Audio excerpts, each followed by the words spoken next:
ایک گارڈ نے اس طالب علم کو ٹکٹ معاف کر دیا، لیکن اس کے باوجود مولانا نے حکم دیا کہ وہ ٹکٹ خریدے۔ یہ واقعہ دیکھ کر ہندو کیا کہنے لگے؟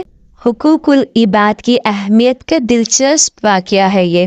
حضرت حکیم الامت مولانا اشرف علی تھانوی رحمہ اللہ تعالی ایک مرتبہ کہیں باہر جا رہے تھے، ان کے ساتھ ایک طالب علم بھی تھا، وہ اپنا ٹکٹ نہیں خرید سکا۔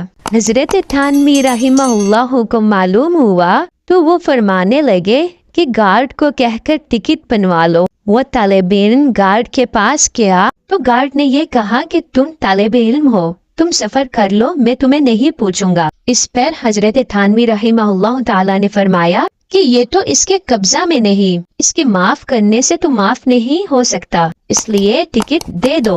چنانچہ گارڈ نے اس کو